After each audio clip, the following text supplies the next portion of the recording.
everybody. So, on this episode, we had a little bit of echoing with the audio, and we're trying out a new service for the recording, and I couldn't get rid of it. So, I'm sorry about that, but I hope you still enjoy it.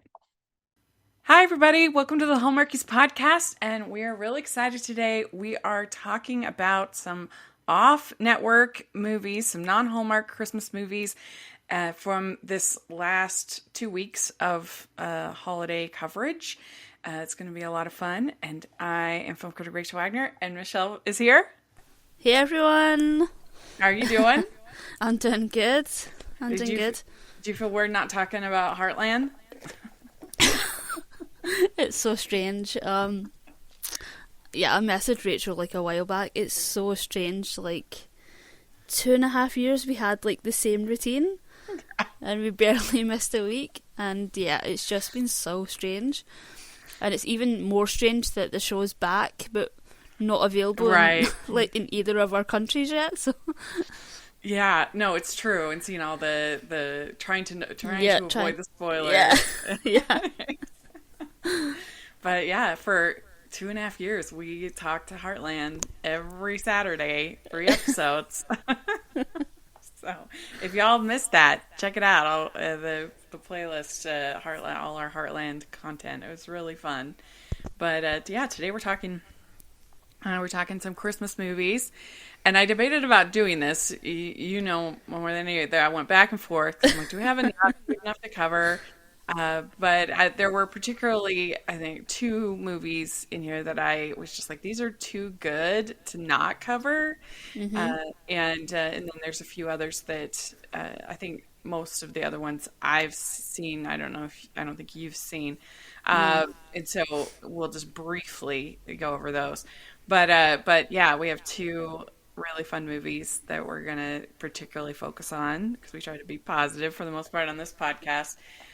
But the Christmas season is underway. We've had 2 weekends of Christmas movies in total. But the other networks were just kind of starting up this last weekend. And so how do you think, including Hallmark and everything, how do you feel like this season has started? Do you think it's been a good start? I think Hallmark have just been absolutely killing it. They've just been so good. There's not been any that I've like actively disliked, and I do feel like I'm a little bit in the minority because I do prefer most years the kind of more emotional ones on movies and mysteries. Those are kind of more, the type of stuff that I like. The rom-coms, if they're really good and they work, then they can kind of become sort of on the yearly rotation for me. But for the most part, the movies and mysteries is sort of the ones that I sort of keep on the DVR and just sort of keep sort of load them up every Christmas season. And there's been some really good ones this year. I'm a little bit behind on week 2, so that my schedule has changed quite a bit from last year. Like last year I was able to just watch everything and keep up with everything. I feel like week 2 I'm already falling behind. It's hard. It's so hard. I mean, we were lucky. Thank you to Lifetime for giving us the screeners. Oh my God, yes. Thank you. But yeah, even I struggled to keep up with the Hallmark movies. That I ended up having to do some binge watching. But it was a pretty good start, I would say. There's one that just aired yesterday that I did not care for, but we'll talk about that at the movie recap, the Hallmark movie recap. But for the most part, I've really enjoyed them. Yeah, I mean, I think Kismet Christmas is one of my favourites. Okay. So good. Ghost of Christmas Always, that was just fantastic. And the lead actress in that, like, I just hope they keep her. She was so good. She reminded me a little bit of like Isla Liebert a little bit. I don't know what it was. She just sort of had this sort of old school kind of like look to her, and it's like you could completely buy that she was from a different time. So those 2 are sort of at the top of my list just now. I said that in the recap that I felt like she had sort of an Hmm. old soul about her, and I Yeah, think that that's true. It was a really good casting, and I really enjoyed talking to Kim Matula. She was super fun to interview. yeah. Well, let's dive in. Let's talk about these movies. Let's start with one that was on Crackle, Hmm. which is an app. It's called Meeting Mr. Christmas, and it stars Greta Caro Johns and Madison Smith, Jamie Calica, Eileen Petty, and Laura Mitchell. And the summary is very long, so forgive me. It's Sophie Montgomery, a travel blogger with a column called Sophie's Solo Travels, has spent the last 4 years avoiding Christmas and traveling alone. When she receives a call that her mother has had a fall, she comes home to help her mom by planning their annual Christmas charity event, only to learn she's not planning the event alone. Holiday-loving town doctor Finn Miller's positive and festive charms are no match for Sophie's cynicism when it comes to Christmas. So she decides to take Finn's Christmas charm and turn it into a story for her escaping Christmas blog. She does every year, only to realize her thoughts about Christmas and feelings for Finn have changed. So overall, what did you think about this one? I really liked this. I thought it was really charming and harmless and fun. I feel like when you can get me to sort of care about the sort of planning movies, then you've done a good job. I thought it was really well cast. I would have liked it to be a little bit more populated. I felt like there just Yeah. wasn't a lot of people in it, especially sort of like the crowd scenes and just sort of when they were, outside Hmm. and sort of about, it just didn't feel populated. I think that's the only word Yeah. I can sort of think of. And I'm not familiar with any of the actors, and again, if you can get me to care about the movie when I'm not familiar with anyone, usually for me, especially with Hallmark and Lifetime, when you watch so much TV, there's usually someone where you're like, oh, I remember them from this show, and that's sort of like a really good entry point, and it also sort of wins you over before you've even seen the movie a little bit, Hmm. and you sort of you can sort of give the movie a little bit more of a pass. But yeah, like I wasn't familiar with really anyone apart from I'm definitely seen the mum in a few things, but from as far as the sort of the two leads and the sister and Hmm. the woman that she was working with, yeah, I just didn't know anyone, and I felt like the two leads were really great. They had good chemistry. Yeah, so all in all, I thought it was a really charming rom com. Yeah. Yeah, I really enjoyed it too. I actually have been a big fan of Madison for a long time. Mhm. He came on the podcast pretty early on, and he hasn't had that many leads, so I understand why he might not be that familiar to you. Mhm. I don't think that he's had a lead on Hallmark, Uh huh. but so I was really excited for him when I saw that this was um, when this when I saw that he was got the lead. I was very excited for him, and we've been actually chatting on Instagram a little bit, and because he follows the podcast like somewhat. So if you're listening, Madison, hi, we think you're great. Uh, and it was fun though. He told me that actually this movie was filmed in his hometown, which is kind of fun. Oh, that's so fun. Yeah, Yeah. and it's surprising because he does have the sort of leading man energy, and you can when you watch so many of these movies, you can sort of tell who's Hmm. sort of got that sort of leading man quality. There's so many that you watch where they're sort of the best friend or the sort of side character, and you're like, you should actually be in the lead of this movie. Yes. There's so Yeah. many. I mean, and like if people are sort of like, oh, well, they're friends, so she's not real. Like, now, if I didn't like the movie, I would either just not cover it because we can cover whatever we want in this Yeah. non-Hallmark one. It's not like we have to cover them all. Or I just would just say something that I would just say it wasn't for me, and that's fine. But I genuinely thought it was charming. I'm normally not, as you said, I'm normally not a big fan of the party planning movies, but I felt like it was just kind of a backdrop to the Mhm. fun banter and the good chemistry, as you said, between the two of them.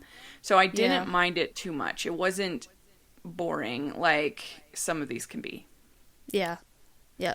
One little thing that I do wish they had sort of leaned in a little bit more and making him a little bit more that sort of Mr. Christmas sort of goofy side. I would Mm-hmm. have liked them to sort of lean into that a little bit more. I can see that. Um, just make him a little bit more of a Christmas fanatic. I just felt like that would have been a little bit more fun. But yeah, I feel like they were a really good dynamic, and yeah, the chemistry was sort of there pretty much from the beginning. Yeah. And Um, one of the things that I really liked, he told me that this movie was shot in February, mm, and you could tell that it was mhm, cold, and also that they had like actual snow, and they were at a he said it's called Hart Ski Hill near there, that because a lot of times you don't get like sledding scenes and things like that in these movies because they're filmed yeah. in July. So it was kind of fun to have like all those Mhm. scenes on the hill with like actual snow. It felt like almost like a Winterfest movie for a second. It makes such a massive difference when it's real snow. Yeah. Like, yeah, some of them can be really unforgiving. Like when you see some of the fake snow, it's just impossible to not see. Yeah, one of the It's just worst. foam. It's just foam. It's just like it's just Yeah. so artificial looking. So yeah, it definitely adds an extra element when you can get real snow on camera. Yeah, one of the worst I've ever seen was in a Keisha Knight Pulliam movie. I can't think of the name, but it was a decent movie. Aside, they showed this park, and there was like this little circle of snow around, and then like everything was green, like the whole park. The worst one I saw was that it was when Netflix first started getting into like copying Hallmark very much. They were like, oh, Christmas movies. Started getting like actors from popular shows. So it was Eliza Taylor from The Hundred that was in it. Hmm. And they're walking down like a path, and it's just like shaving foam on the ground. Like it was just like they were walking through it, and it was just like liquid on the floor. And I'm like, that's not even trying. That's just it was so awful. We'd like to take a second and thank our sponsor for this episode of the podcast. From the hosts of the podcast Home for Hallmark, Molly and Brad now bring readers their debut novel, If Only Christmas Would Come. An instant Amazon bestseller, If Only Christmas Would Come transports readers back to Prince Edward Island during the era of Anne of Green Gables and features a strong-headed, cranberry farming, jeans wearing heroine and a playboy with a family secret.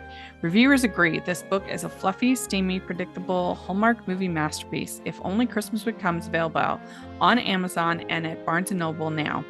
Visit at Home for Hallmark for more info. That's at Home for Hallmark, and you can use our affiliate link in the description below. As far as you were saying that you see like a supporting character that Yeah. should be a lead, and Jamie Calica, I guess he is a lead in one of the BAT Plus movies this season, but I think Mhm. he is so charming, so likable. He plays like the barkeeper best friend, kind of thing, and Mhm. in this, and he's I can't think of a better word to say. He's just charming. He's great. Yeah. Yeah. Like his smile, Hmm. like like such a beautiful smile. Definitely like we'll be checking out that movie now that I know that that's happening. Hmm. Uh, yeah, he was lovely in this movie, and I think that added sort of an extra layer to this movie because he was sort of the connecting point between the two of them. So yeah, I'm definitely be checking out that Bit movie now. Yeah, I think it's called Christmas Party Chasers or Crashers or something like that. Anyway, so there's some cute little scenes in this movie, like one scene where he makes her a turkey and potato chip sandwich, which I thought was funny. I don't know about that. But I guess if Madison's Fifth is making you anything, you'd be like, this is great. He's so charming. Um, and then he teaches her how to make snow candy, which I thought was a fun scene. Yeah, that was a fun It was scene. cute. I'm not sure where I've seen that before. I've definitely seen it before. I was like, this feels familiar. Mm, I don't know yeah. if it's been in another Hallmark movie. Yeah. Yeah, I feel like it you know where I know it was in that Ice Castle movie with Amelia and Kevin. I know they did it in that movie. Oh, then that's definitely where I've seen it then. Yeah, yeah, yeah, I yeah. think I watched that movie like Winter five Castle, I times. think, or Yeah. whatever. So, do you think that he forgives her too easily for writing that very mean article? I mean, she doesn't publish it, so I guess it's not too bad, but still. Yeah, a little bit. A little Yeah. I bit. was like, it would take me Like, a couple days. yeah. Yeah, that is always like the frustrating things about these movies is sometimes, I mean, even with another movie that we're going to talk about as well, like I'm always watching the clock a little bit and I'm like, okay, well, we've got 10 minutes left and there's been no conflict, and then if it happens within that sort of last 10 minutes, I'm so frustrated because they have to change it back around so quickly and get the audience on board.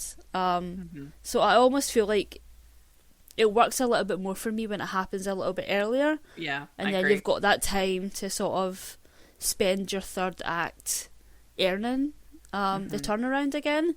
So yeah, it happened a lot too quick. It would take me a couple of days to.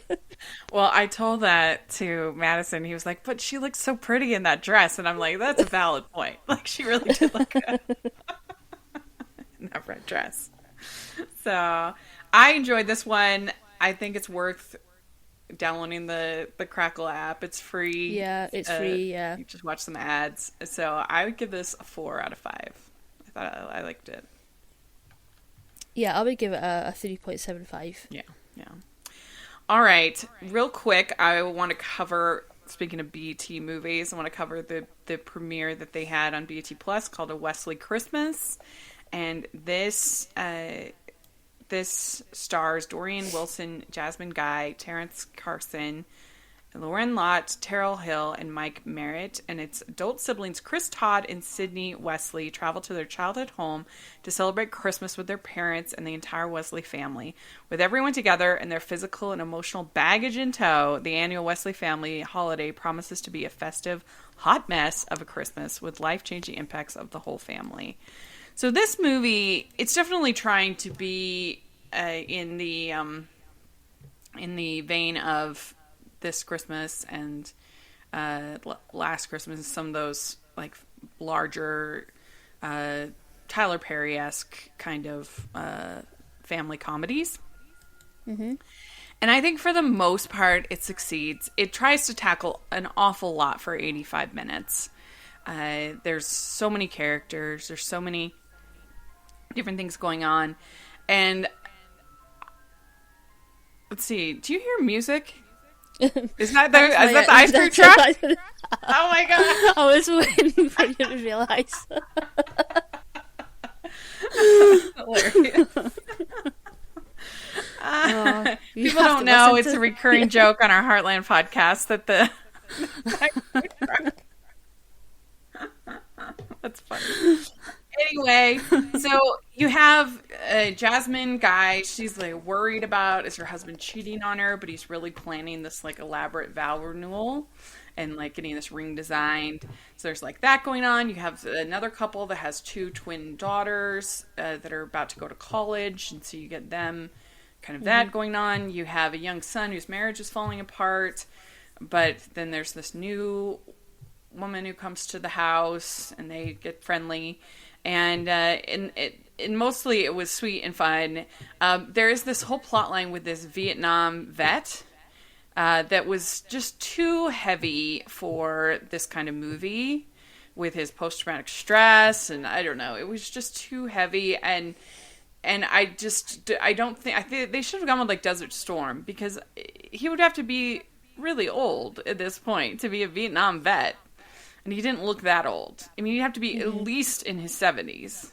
Yeah, yeah, 70s, late 70s, yeah. Yeah, to be, and that would be a young soldier. Mhm. So that I think was not effective. It didn't really work, but overall, I had fun with it. I would give it 3.25. Ho, ho, ho! We'd like to take a second and thank our sponsor for this episode of the podcast. It's the Hallmarkies Patreon. Do you love Hallmarky's podcast, especially at Christmas? Do you enjoy the holiday previews, recaps, interviews, and bonus episodes? If the answer is yes, please consider supporting the Hallmarkies Patreon. We need your help to do what we do both during the Christmas season and all year round. But not only do you help a podcast led by strong, independent women by becoming a Patreon, you get to become a part of the Hallmarkies family. Starting at only $2 a month as a patron, you will have access to our Facebook Patreon group where we talk about the movies, shows, and more all year. We also have many monthly patron watch-alongs with guests like Lacey Chabert, Natalie Hall, Paul Campbell, Mary Lou Henner, and more, giving their behind-the-scenes details of their films. As a patron, you also have the chance to provide input into the podcast and even join us at different tiers. So this Christmas season, spread some cheer to the Hallmarkies Patreon and become a member today. You won't regret it. Go to patreon.com/Hallmarkies to learn more. That's patreon.com/Hallmarkies. Let's talk about, I don't want to end on it on not positive. So let's get Merry Swissmas out of the way. Let's do it. Yes. So this was on Lifetime and stars Tim Rozon, Jodie Sweetin. After her best friend Beth starts dating her ex Jesse, Alex travels to spend Christmas with her mother, Caroline, who is opening an inn in Switzerland. Quickly, she finds out that Jesse and Beth are also visiting for the inn's opening, but things get a little easier when she meets Liam, a single father and the manager of the inn. So, overall, what do you think about this one? Oh, you're going to give it to me first? Yes, I am. Yeah, it was tough watching, and I love Jodie. Jodie's one of my favourites. I didn't grow up with, Full House and Fuller House. I didn't. Obviously, I missed all of that. It was just never on here that I remember. I am a fan of her from these Christmas movies. Tim Rozon, I loved Winona Earp. He's super charming, charisma for days. So I was excited for this movie. I did struggle a little bit with Lifetime last year. Just feels like they had a lot of misses. So I was just ready for them to just deliver again. Just, get to the heights of 2020 where every movie was so good. And this was super disappointing. I just feel like if you're gonna do a movie set in Europe somewhere, then you have to spend the money and actually go to Europe because it is so difficult to fake. You can sort of fake London a little bit. They do it all the time, and other shows like Vancouver doubles for London all of the time, in different parts of the UK. But when you're gonna go to some place like Switzerland, which is so iconic and so the architecture and just all of that, and just not have it and say that it's Switzerland, that's just not great. It was bonkers because honestly, if they could have made it some kind of sci-fi story where there's fake Switzerland or something like that, because it was so it would have been more small. believable than what they did. Yeah, it was so small and it felt very flat. Yeah, because and just fake. It just felt and also there was no Swiss people in it. None. There wasn't a single There person. There was the chef. Oh That yeah, was the it. chef. He was the only person, even in the crowd scenes, even in in the market scenes, everybody That market was ridiculous. Because a lot of times in these movies, if they want to pretend Europe is, if they don't want to be European, they just have them have a British accent for some reason. Yeah. But they didn't even do that. These were No. everybody was American, all the kids, all the vendors, they all Yep. nobody. I mean, the only thing that was Swiss about this movie was they would Food. Yeah, the food. Every once in a while, they'd be well, this is Swiss hot cocoa. Yeah, there was a lot of Swiss bread and pastries. Yeah, That was yeah. about it. Oh, And I could have been actually honestly fine with that. I'm enough of a cheese that I could have forgiven that if I'd liked the story otherwise, if I'd liked the characters. But I really didn't. Because I agree with you. I love Jodie. I really enjoyed Cozy Christmas Inn that was on Hallmark with her. But I mean, this story, like, what on earth does she think gives her the right to tell everybody who they can date, who they can be with? I mean, this is somebody that she had dated a while back. It wasn't like it was just like a month later or something like that. I mean, I will be honest, I did space out a couple of times watching it. But I had assumed that he was like a fiancé or something, and then I must have spaced out, and then I spaced back in, and she said that he was her first love. So was he like her first boyfriend or something like? That's what I'm assuming. Yeah, that's what I'm assuming. So her friend, she is so mad, so huffy at this friend for dating her ex, who was her ex like years ago, and I was just like, what on earth? Like, she has no right to be like. There was the point here where this could have turned into a Lifetime thriller. Easily. The way she was acting. It would be like the wrong first love or something like that. Psycho X or something. And she was fine with him when he turned up. All the anger was placed on the girl, which felt a little weird. It was weird. And she's like, I hope you can forgive me. And I'm just like, what? It makes no sense. It was bad. It was really bad. This is, I don't know, I just thought the filmmaking wasn't good. I mean, I think the actors were trying. I like both these actors in other roles. I love, Tim Rozon on Christmas Town. It's one of my favorites. I love that movie. So this one it was not good. I give it 1. Yeah, I'll join you with that one, yeah. I'll give it the 1 for having real snow. Okay, yeah. Let's talk about now a really good film, which I loved, called Well Suited for Christmas. And if you've been following the podcast, you know I really love this film because I had Mercedes de la Cerda on the podcast, and after I saw it, because I was like, I need to talk to somebody about this movie because I really enjoyed it. And it was not one that I was expecting because it wasn't an acquisition. A lot of times those aren't good, but sometimes they're great too. So this stars Mercedes de la Cerda and Franco Lopresti, and it's after fashion designer Rachel Roca signs up for a design competition. She's tasked with creating a tuxedo for one of the city's most eligible bachelors, Brett Stone, for a Christmas charity gala. So overall, what do you think of this one? Yeah, I love this. Yes. I'm so glad you told me to watch it. Yeah, I watched it fairly recently, and it was so good. Yeah. And again, sort of similarly to the party planning, if you can get me to watch a movie about fashion and make me care about it, then you're on to a winner. Yeah, it was so good. It was so good. I'm not familiar with either of these actors in the lead, but both of them are just beautiful, stunning humans. Yes. Like, they look perfect together.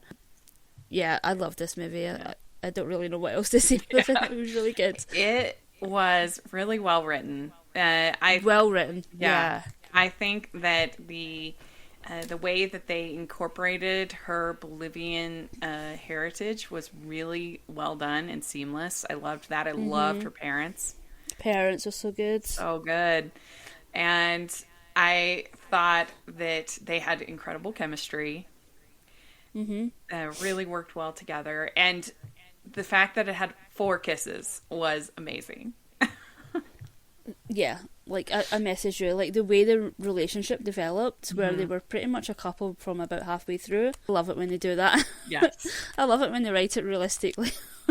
Well, and it's they don't have them get Sorry. together in the last sort of minute of the film. Yes. That's so frustrating to me. Yes, because it's not just that I like kisses, which I do, but it's that what it means for the story is why I like it. Because if they have the first kiss at about the hour mark, where she's talking to him. They're kind of flirting in the kitchen, and they have a moment. And I love the fact that they had her be the initiatory person, I guess, of the kisses. So she was very like confident, which was attractive. And especially with someone as just drop dead gorgeous as he is. That was good, you know? Yeah. I don't understand why he's not been in like a million movies. He's so good looking. Yeah, he is so handsome. He was in a movie this last summer called 14 Love Letters, which I didn't love, but that was the first time I saw him. And I was like, ooh, he is very attractive. He could be in these movies, I think. But yeah, he's so good looking and confident. He almost reminds me of like a Cary Grant type. Mm-hmm. Just in that confidence that you get in this. But they have this kiss at the halfway point, and it makes everything coming after that better, because you know that they have had this intimate moment, and so it gives tension and weight to everything that comes later. That's why it's important to have, as opposed to a near kiss. Like in reality, I think a near kiss wouldn't be that different in its effects than a kiss, than an actual kiss. But in the way they're always played in these movies, they're just like instantly forgotten. A near kiss. Mm-hmm. But you can't forget a kiss. And so that all the going forward, there was that creates tension in the scenes after that, because you know that they've felt it and they've gone there. And so I think they should actually do it more in Hallmark movies, or Lifetime movies. I think that you can still be completely PG, whatever, and have 4 kisses. It's fine. But yeah, and they sort of established a timeline as well. So, you know, it was over, I think, a week, or 2 weeks or something like that. Yeah. So, yeah, I think when you establish such a short timeline as well, it's fairly realistic that you can have them, you know, go on a couple of dates, or, you know, have a couple of kisses and not go anywhere, you know, beyond that. That's a bit too far for, you know, Hallmark, or not so much Lifetime, but, you know, especially Lifetime's Hallmark Christmas movies, they tend to sort of follow the Hallmark mold a little bit more. Well, and even before this first kiss, they had some really swoon-worthy scenes. Like, I love the scene where she's measuring him, and they have to get kind of close. Yeah. And you can see her. Mercedes was so good in that scene. You could feel her awkwardness, and like, yeah, really he was good. So into it as well. She was kind of like shaking her head and then writing down the notes. Like, oh my gosh. Yeah, she's a good actress. Yeah, she was so good. I really hope we see more of the two of them. Even the two of them in another movie together, because the chemistry was so good. Yes. Sometimes you do get that chemistry where you're just like, can they just be in like a movie a year, please? Yes, I agree. And like little moments when, I forget what it was that it was like a party or something, and she finds out that he's bringing a +1, and you see her like kind of get a little upset. And then she sees that it's DeMario, who was super sweet, I think, in the movie. DeMario. Yeah, he was so sweet, and he really helped soften him, and make him much more, and especially, and also his sort of assistant, which was more his sort of partner and friend in his company. Those two characters did a lot of heavy lifting in terms of just making him more lovable before we really got to see that side of him, Rachel. Yeah. So yeah, I feel like the ensemble of this was very, very well cast. Yeah. And I liked when he said, don't ever underestimate Rachel Rocha. She's smart, she's gifted, she's determined, and I find her completely irresistible. That was so good. So good. I loved the point of where Brett was just all in. From that point on, he was just, because that's a hard thing to pull off in these movies sometimes. Like, we had it a little bit with the sort of J.C. Elliott movie in Hallmark last year. where the guy is just so smitten from like Yes. the get go in that one. A lot of the sort of leading guys, it's a hard one to pull off, and I feel like this guy definitely pulled it off, especially in the last sort of half an hour of this film. Yes. Yeah, so she gives him actually as a model to this other guy, so that she can dress Demario, and that whole scene it was really good, and this is the best nicest rejection I've ever gotten. Yeah, and I love the whole sort of fashion world storyline. There was no sort of backstabbing or evil It's true. assistant. Like, I'm so sick of that. I mean, even, you know, the Benjamin Hollingsworth and JC Elliott movie, they had to have that element in it as well. The sort of the backstabbing assistant and sort of rival. But there was none of that. They had just like a beautiful friendship. Yeah, and then she says, "I can bid on the hottest bachelor without bidding on my own brand." That was so good. That's so good. So Yeah, flirty. like yeah, whoever was the writer of this movie, like, I will definitely be watching anything they write in the future. Because the dialogue was so good. Yes, let's give her the shout out she deserves. It's W. Stewart. And to be perfectly frank, I had not enjoyed either of her two previous movies. Warm Me Up to You, which was the fitness one with Christopher Russell. I did not love that. And Yeah. she had a very nutty one last year called Maps and Mistletoe. So it just shows you never can give up on a writer. Anybody can produce really, sometimes it takes a couple shots and then you totally nail it. And she did. So way to go.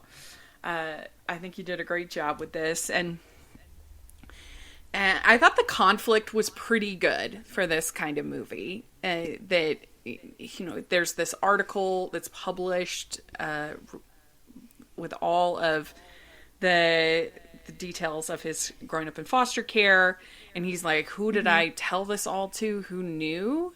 And he kind of thinks, Rachel, you didn't do this. And yes, he shouldn't have accused her. He should have talked to her. But I felt like it was pretty understandable, and he came around pretty quick to realize. Yeah, I feel like they did a good job of establishing that this was something that he just didn't want anyone to know, and the way that he was sort of dealing with his past was mentoring and his charity, and that's the way that he coped, and that's the way that he'd been living, with his, past, his entire adult life up to this point. And the fact that when it finally does come out that he doesn't get to even tell his own story, that's really unfair. Yeah. And I feel like, a lot of these movies, a lot of the times the conflict is very weak, and you can't really say that about this one. Like, this is a very understandable thing to be upset over. Yeah, exactly. And I felt for the dad too, because it wasn't like he was just like, here are all the secrets. All he did was really say to the reporters, like, you don't know what you're talking about, dig deeper. And yeah, he was defending him. Yeah, he was defending him in his eyes, but kind of had not a great ending. But I loved the dad. I thought it was so great when he's like, if you want to see the rainbow, you have to face the storm. That was really nice. It was cheesy, but I like cheese. I cover Hallmark movies. So. Yeah, I was going to say, that's the whole point of the podcast. I loved the second kiss. This is actually before the conflict. It was so good. This whole scene where he's like, I want to walk you to your door. And she's like, I can. Oh, that's so good. Yes. She's like, I can walk myself to the door. And he's like, doesn't mean I don't like watching you, Watching you. And at first he says, oh, well, I was going to kiss you, but you're too tired. You're too tired. And then she says, I don't think I'm too tired for that kiss. And she goes for it, and it was awesome. Yeah, and I loved, like, when she goes into her apartment after it, she's like, I'm done for. Yeah. Very, very swoon-worthy. It was so good. Yeah, I loved it. And to get two mid-movie kisses, that's just unheard of. You never get that. It was so fun. Yeah. Yeah. So then we have him coming to her dad and saying that, he's sorry. And he says, I'm very fond of your daughter. I can't stop thinking of her. I'm pretty. And then he says, I'm pretty sure she's falling for you too. It was so cute. Mhm. Yeah, I love the way that her parents sort of embraced him, Yes. and by the end, he was pretty much part of the family. And it felt very genuine and not forced in a lot of the ways that these movies can sometimes. Yeah, he even calls him son. Yeah. It was very sweet. And then this when we kind of get the full story. I love the whole scene where he brings her Chinese food. That was such a good scene. And I was worried in the preview, I was worried this wouldn't be very Christmassy. And she said in the interview that they had taken a non-Christmas script and made it Christmassy. And I was like, I can feel that. I get that. But that scene where they're eating the Chinese food, I swear, they're like surrounded by a cloud and like 15 Christmas trees. Yeah. It's really fun. Yeah. And he talks about his experience in foster care, and he says even if your family drives you crazy, you should consider the alternative, not having them there, and that was very sweet. Yeah, that was such a good, be thankful for what you have moment. Yes. Really take a second and recognise what you have. I think a lot of us need to do that in life. Yes. And then at the event, he tells his story about growing up in foster care, and that was really good. And then he has somebody, they don't actually show, I'm feeling they cut a scene with him being bid on at the auction. Yeah. Because they don't actually show that. They show DeMario getting some bids, and that's all going to go to his college tuition, which was cute. But anyway, he ends up bidding on himself, and then they're dancing. And he says, there's only one woman in this room I want to go on a date with. That's so good. Yeah. And she says, if we're going to do this, you're going to have to trust me. And then they have this whole sort of back and forth about he needed to extricate himself from the situation. She's like, I know what extricate means. He says, will you go on a date with me? And she says, can I choose your suit you wear? And he says, you can choose every suit I ever wear again. It was so good. That's so good. Yeah. Yeah, he's definitely like giving Benjamin Hollingsworth a run for his money in terms of like the spoony guys this year. Yes. I didn't think anybody was going to be able to overtake him, but here we are. Here we are. And both of those movies were both movies that had good conflict, great chemistry, both in the I didn't even think about the fact that they're both in the fashion industry. And so so they have another kiss there, and then she ends up winning, of course. And he puts on her little boutonniere thing, tag. And then I really liked the final kiss in this movie. It was really cute. She was like jumping for joy and kind of like shaking him a little bit. And then that's when he went for it. It was just cute. So I really enjoyed this movie. The more I thought about it, the more I liked it. I really think it was well written, well done, very well acted. And you remember that I'm viewing these in comparison with everything else of these type of movies. I'm not comparing this with like Oscar contenders. But I think I'm going to give this a full-on 5. I loved it. I think it gets the first perfect score of the season. Wow. Yeah. Wow. I think I'm going to go 4.75. Yeah. It's so with the option to change it in the future on rewatch. Yes. And sort of see what else comes this year. We'd like to take a second and thank our sponsor for this episode of the podcast. It's the Hallmarkies merch store. Are you looking for that perfect gift for the postable, hardy, or Hallmarky in your life? What about getting that t-shirt or hoodie that will help you stand out at your next holiday party? Now is the time to check out the Hallmarkies merch store. Full of festive designs by artists like Jessica Miller, Carrie from Hallmark Comics, and more. You can even have more than just shirts, but totes, cell phone cases, notebooks, mugs, and more.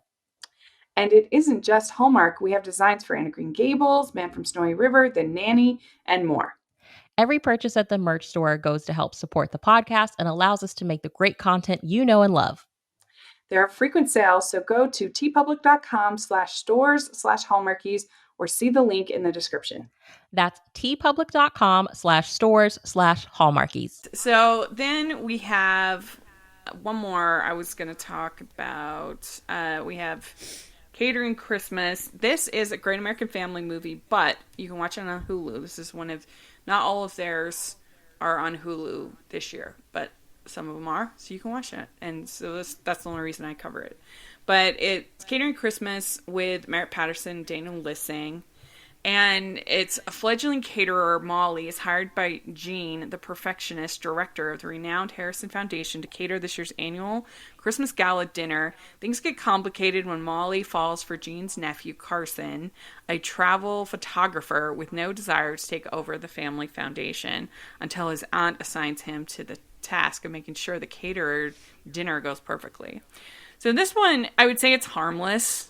It's I think that both of the leads are actually quite good. This is one of the better performances that I've seen from Daniel Lissing. I don't want to upset the Hardys, but he can be kind of flat for me. I find him a bit of a wooden presence on screen.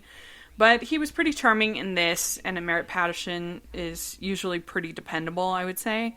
And she's good. They had good chemistry.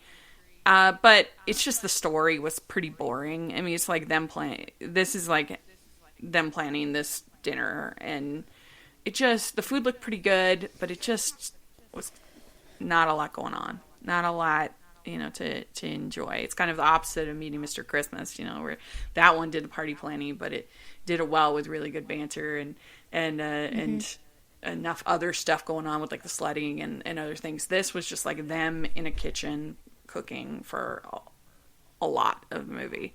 So I would give it 2.75.